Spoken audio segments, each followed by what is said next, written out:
السلام علیکم ورحمۃ اللہ وبرکاتہ۔ الحمد للہ کفا وسلام علی عباد اللہ الذین اصطفى، اما بعد، اعوذ باللہ من الشیطان الرجیم، بسم اللہ الرحمن الرحیم۔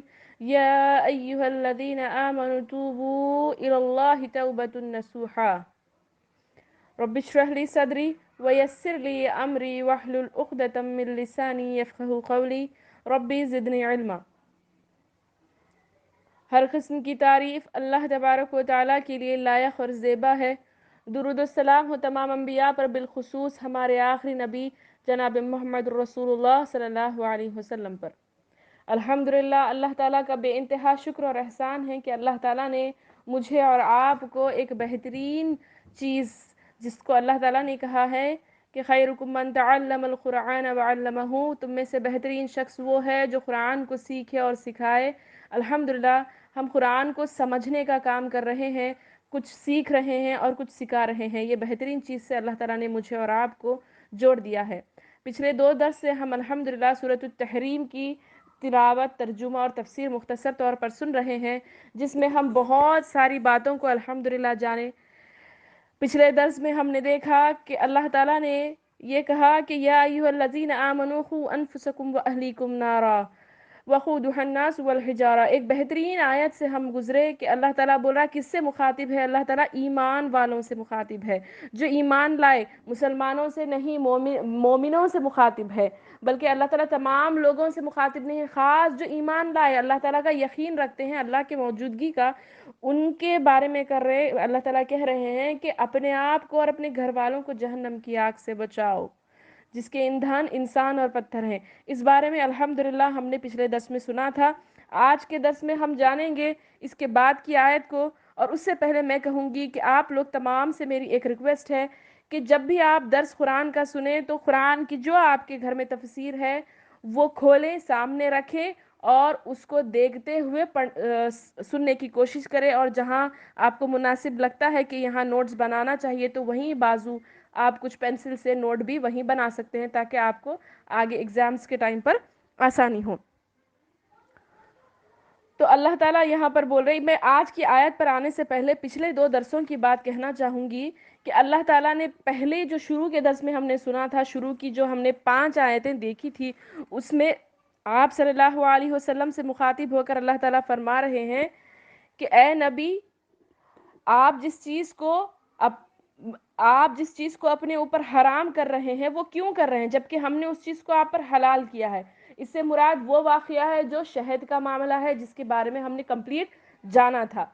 وہ چیز، اس کے بعد اللہ تعالیٰ بول رہے ہیں کہ آپ حرام نہیں کر سکتے جو چیز میں نے حلال کی ہے۔ یہ ایک چیز ہو گئی، کیونکہ اللہ کے نبی صلی اللہ علیہ وسلم کو بھی اللہ آرڈر نہیں دیے کہ میں جو کیا اس کے آگے نہیں جا سکتے۔ جو چیز حدود میں نے بنائی ہیں، جو ریسٹرکشنز بنائے ہیں، جو حدیں میں نے قائم کی، وہ حد کوئی بھی پار نہیں کر سکتے۔ یہ بات ہم کو معلوم ہوئی۔ اور دوسری چیز، اللہ کے نبی صلی اللہ علیہ وسلم کی ازواج مطہرات کی بات آئی ہے کہ اللہ کے نبی صلی اللہ علیہ وسلم نے وہ بات اللہ تعالیٰ بتا رہے ہیں کہ اللہ کے نبی صلی اللہ علیہ وسلم اپنی بیویوں میں سے کسی بیوی کو کہتے ہیں، کوئی راز کی بات کہتے ہیں اور وہ دوسروں سے کہہ دیتی ہے، تو اس معاملے کا اللہ تعالیٰ نے ذکر کیا، اور پھر کہا تھا کہ تم اگر ایسے ہی کرو گی، تم توبہ نہیں کرو گی، اگر جو تم کر رہی ہو اگر تم توبہ نہیں کرو گی تو تم سے بہتر بیویاں میں کس کو دوں گا؟ اللہ کے نبی صلی اللہ علیہ وسلم کو عطا کر سکتا ہوں۔ یہ بات اللہ تعالیٰ نے بتائی تھی۔ اس کے بعد اللہ تعالیٰ پچھلے درس میں ہم دیکھے کہ اللہ تعالیٰ بول رہے کہ اپنے آپ کو اور اپنے گھر والوں کو جہنم کی آگ سے بچاؤ، یہ ایک آیت ہوگی۔ اور اللہ تعالیٰ بول رہے کہ کافر، تم آج کوئی بہانہ نہیں بنا سکتے، جو تم کو آج بدلہ دیا جا رہا نا جہنم میں، وہ بدلہ کس کا ہے؟ جو تم عمل کرتے تھے اسی کا بدلہ دیا جا رہا ہے۔ یہ میں پورا اب تک کا ریکال کری۔ اب آگے کی آیت پر آنے سے پہلے میں یہ بات کہنا چاہ رہی ہوں کہ اللہ تعالیٰ یہ 6-7 آیتوں کے بعد فوری یہ بات آیت بول رہے کہ اے ایمان والو، پھر ایمان والوں سے ہی مخاطب ہے، یہاں پر ایمان والوں سے ہی مخاطب ہو کر اللہ تعالیٰ بول رہے کہ اے ایمان والو، تم کیا کرو؟ اللہ کے حضور خاص توبہ کرو، خاص توبہ کرو۔ کچھ بعید نہیں کہ تمہارا رب تم سے برائیاں دور کر دے، ٹھیک ہے؟ عسى ربكم ان يكفر عنكم سيئاتكم ويدخلكم جنات تجري من تحتها الانہار۔ اللہ تعالیٰ بول رہے کہ تم کیا کرو؟ اللہ کی حضور خاص توبہ کرو۔ یہ کس کے لیے تھی؟ آپ صلی اللہ علیہ وسلم کی بیویوں سے بھی مخاطب ہے اور تمام امت کے لیے ایک عام چیز ہے۔ جب انسان سے غلطی ہو جاتی، جب انسان کچھ غلطی کر بیٹھتا ہے تو وہ کیا کرے؟ فوری اللہ تعالیٰ کے حضور توبہ کرے، اپنے گناہوں کی بخشش طلب کرے، خالص توبہ، اللہ کی طرف رجوع ہونا ہے، پلٹنا ہے اللہ کی طرف، خالص توبہ کرنا ہے۔ توبہ کی بھی شرائط ہے، کیسی توبہ کرنا؟ توبہ ایسی کرنا، توبہ کی شرط کیا ہے؟ سب سے پہلی شرط تو یہ ہے کہ توبہ جب انسان کرے تو وہ اپنے گناہ پر نادم ہو۔ اگر وہ کچھ غلطی کرتا ہے، گناہ کرتا ہے، تو وہ شرمندگی محسوس کرے، گناہ پر نادم ہو۔ دوسری چیز، اس گناہ کو اللہ تعالیٰ کے سامنے اقرار کرے کہ میں نے فلاں گناہ کیا اللہ تعالیٰ۔ اور تیسری چیز کہ وہ کبھی نہ کرے، اس کے بعد زندگی میں وہ گناہ نہیں کروں گا، اس چیز کا وہ ارادہ کرے گا۔ تو یہ ہے خالص توبہ، یہ خالص توبہ۔ اس طرح کی توبہ اللہ تعالیٰ قبول کرنے والے ہیں۔ بس ہم آج بولے توبہ توبہ، ہاتھ سے ہم ایک دوسرے ہاتھ ہلاتے، کلوں کو مارتے، توبہ توبہ توبہ توبہ، یہ توبہ نہیں ہوتی۔ اکثر یہی دیکھا جاتا ہمارے معاشرے میں، توبہ توبہ کرتے، یہ توبہ نہیں ہے۔ توبہ خود دل سے احساس ہو انسان کو اپنی غلطی پر، شرمندہ ہو کہ ارے میں نے کیسی غلطی کر دی یہ چیز، تو ایسی توبہ اللہ تعالیٰ قبول کرتے۔ اللہ بولے جو تم سے غلطی ہو گئی، یاد کیجئے۔ دیکھیے میں ایک بات کہہ رہی ہوں، قرآن سے ہمارا تعلق ایسا ہے کہ آج اللہ تعالیٰ یہ آیت مجھے اور آپ کو سنا رہے تو ہم نے ایسی کوئی غلطی کی ہے جس کی ہمیں توبہ کرنی ہے۔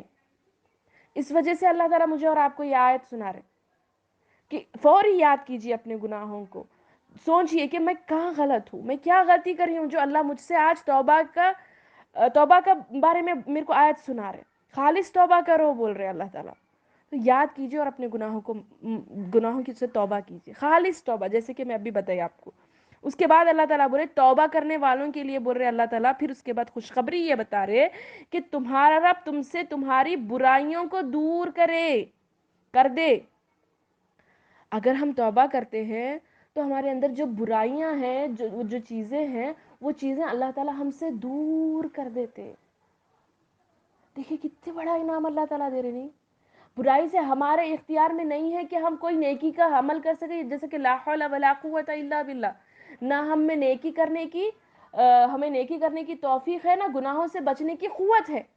ہر چیز ہے تو وہ اللہ کی طرف سے ہے۔ تو وہی بول رہے کہ اللہ تعالیٰ ہم کو برائیوں سے دور بھی اللہ ہی کے حکم سے ہم ہو سکتے، ہم چاہ کر برائی نہیں چھوڑ سکتے۔ اللہ بول رہے کہ اگر تم توبہ کرو گے تو میں تمہاری برائیوں کو، تمہاری سیئات کو تم سے کیا کروں گا؟ دور کروں گا۔ وَيُدْخِلَكُمْ جَنَّاتٍ تَجْرِي مِن تَحْتِهَا الْأَنْهَارُ، اور اس کے بعد کتنا اللہ مہربان ہے۔ دیکھیے میں جب پڑھ رہی ہوں تو آیت مجھے یہ ہو رہا کہ اللہ تعالیٰ بول رہے کہ تم اگر معافی مانگو گے میں تمہاری برائیوں کو تم سے دور کروں گا، اور اس کے ساتھ ساتھ تمہیں ایسی جنتوں میں داخل کروں گا جس کے نیچے نہریں بہ رہی ہیں۔ سبحان اللہ، اللہ کتنا مہربان ہے۔ دیکھیے غور کیجئے اس آیت پر، کس کے لیے ہے یہ بات؟ کون روزہ رکھے، روزے دار کے لیے یہ بشارت اب اس آیت میں سنائی جا رہی ہے، ہاں، حج کرنے والے کے لیے، یا پھر بہت نیکیاں کرنے والے، صدقہ کرنے والے، مدرسے بنائے، قربانیاں دیے، ان کے لیے یہ چیز بولی۔ ہاں ان سب کے لیے الگ الگ اجر ہے، وہ نہیں بول رہی میں۔ اس آیت میں کن کے لیے اللہ تعالیٰ جنت کی بشارت ہے؟ ارے غلطی کرنے والے پر۔ انسان جب جو غلط طریقے پر ہے، غلطی کر رہا، گناہ کر رہا، اس گنہگار کے لیے بشارت ہے۔ کب؟ جب وہ خالص توبہ کرے۔ ایک گنہگار کے لیے اجر بول رہے اللہ تعالیٰ، تم اگر گنہگار ہو، خالص توبہ کرو گے تو تمہارے لیے جنت ہے۔ ایک گنہگار کے لیے جنت ہے۔ کب؟ وہ دل سے شرمندہ ہوگا، دل سے اپنے گناہ کی معافی مانگے گا، اور اللہ تعالیٰ اس کو جنت دے گا۔ بڑی بہترین آیت ہے، اس کو بار بار غور کیجئے، بار بار پڑھیے، دیکھیے، احتساب کیجئے، اپنے بارے میں سوچئے، محاسبہ کیجئے، کیا میں واقعی اللہ سے ایسی توبہ کر رہی ہوں؟ تو انشاءاللہ اگر کر رہے الحمدللہ، تو انشاءاللہ اللہ تعالیٰ ہمیں واقعی حقیقی معنوں میں اس سے سچی توبہ کرنے کے اللہ ہم کو توفیق عطا فرمائے۔ آگے اللہ تعالیٰ فرما رہے ہیں اس دن اللہ نبی کو اور ان لوگوں کو جو اس کے ساتھ تھے، ساتھ ایمان لائے، رسوا نہیں کرے گا۔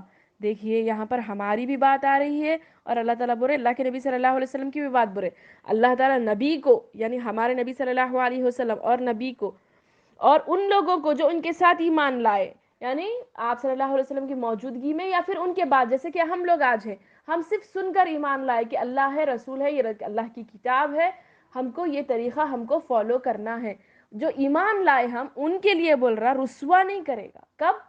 کل قیامت کے دن، یعنی وہ مایوس نہیں ہوں گے، یعنی سب چیز کر کے جانے کے بعد دیکھیے فار ایگزامپل میں ایک مثال دیتی ہوں، ہم عورتیں ہیں تو مثال دیتی ہوں کہ ہم بہت کوشش کر کے بریانی بناتے، اچھے مسالے ڈال دیتے اس میں، تمام چیزیں تیل گوشت سب اچھا چاول وغیرہ ڈال کے پکاتے، خوشبودار بریانی بنتی، اور اس کے بعد پھر ہم جب بریانی لے کر کھانے بیٹھتے ہیں تو ہم دیکھتے ہیں کہ اس میں ہم نمک ہی بھول گئے، تو نمک کھانے میں بہت زیادہ امپورٹنٹ رول رکھتا نا، نمک ہی بھول گئے تو تمام کیا ہو گیا، ذائقہ ویسٹ ہو جاتا، اب تو مزہ نہیں آتا، بریانی کا کوئی مزہ ہی نہیں رہتا، تو انسان کیا ہوتا، مایوس ہو جاتا، اللہ اتنی محنت کر دیے لیکن وہ مزہ ہی نہیں رہا۔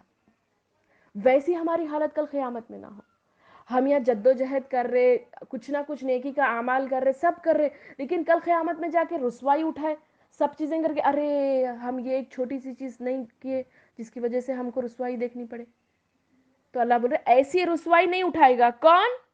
جو اللہ سے خالص توبہ کرتا ہے، خالص توبہ کرنے والا وہاں پر رسوائی نہیں اٹھائے گا، یہ بات اللہ تعالیٰ یہاں پر بتا رہے، ان کا نور ان کے آگے اور دائیں دوڑ رہا ہوگا، اللہ تعالیٰ بول رہے کہ جو جو لوگ معافی مانگتے ہیں نبی اور ان کے ساتھ جو ایمان لائے ان کے لیے نور ہوگا اللہ تعالیٰ کی طرف سے، ایک روشنی ہوگی جو ان کے دائیں جانب یعنی رائٹ سائڈ یا اور اپنے ان کے آگے سامنے اور رائٹ سائڈ روشنی کیا ہوگی، دوڑ رہی ہوگی، اور وہ کہیں گے، کیا کہیں گے، ربنا اتمم لنا نورنا واغفر لنا انک علی کل شیء قدیر، اور وہ ایمان والے اللہ تعالیٰ سے دعا کریں گے اے ہمارے رب ہمارے لیے ہمارا نور کو پورا کر دے اور ہمیں بخش دے، یقیناً تو ہر چیز پر قادر ہے، اور وہ اللہ تعالیٰ سے دعا کریں گے اور کہیں گے کہ اے اللہ ہمارے لیے نور کو پورا کر دے، یعنی جو نور ہم سے آگے آگے بھاگ رہا، رائٹ سائڈ بھاگ رہا، تو ہمارے کو کامل نور عطا فرما، ہمارے چاروں طرف نور عطا فرما، اس چیز کی وہاں پر ایمان والے دعا کریں گے۔ یا ایھا النبی جاہد الکفار والمنافقین واغلظ علیہم، اللہ تعالیٰ بولے اے نبی کافروں اور منافقوں سے جہاد کرو اور ان پر سختی کرو، ان کی پناہ گاہ جہنم ہے جو بڑا ہی برا ٹھکانہ ہے۔ دیکھیے اللہ تعالیٰ آیت کے ٹکڑے میں بتا رہے ہیں کہ اے نبی جہاد کرو، کس سے؟ منافقوں سے اور کافروں سے، ان کا ٹھکانہ کیا ہے؟ جہنم ہے اور بہت بری جگہ ہے۔ دیکھیے جہنم میں اس سے پہلے کہ لاسٹ کے درس میں بولی تھی، جہاں اللہ تعالیٰ جہنم کا ذکر کیے وہاں پر بولے کہ وہ بدترین جگہ ہے، دیکھیے یہ بات یہاں پر آ رہی ہے، وہ بہت ہی برا ٹھکانہ ہے، اس سے بچنے کی اللہ تعالیٰ نے تاکید فرمائی ہے، تو ہمیں جتنا چاہیے جہنم سے بچنے کی کوشش کرنی چاہیے۔ آخر میں اللہ تعالیٰ سے دعا کرتی ہوں کہ اللہ تعالیٰ ہمیں کہنے سننے سے زیادہ عمل کرنے کی توفیق عطا فرمائے، اللہ تعالیٰ ہمیں نیک بنائے، صالح بنائے، اللہ تعالیٰ کی اطاعت گزار بنائے، نبی صلی اللہ علیہ وسلم کے طریقے پر ہمیں اپنی زندگی گزارنے والا اللہ تعالیٰ بنائے، خالص اللہ تعالیٰ سے توبہ کرنے کی ہمیں توفیق عطا فرمائے، اور اپنے آپ کو اور اپنے گھر والوں کو جہنم سے بچانے کی اللہ تعالیٰ ہم کو توفیق عطا فرمائے، آمین ثم آمین، وآخر دعوانا ان الحمد للہ رب العالمین، السلام علیکم ورحمۃ اللہ وبرکاتہ۔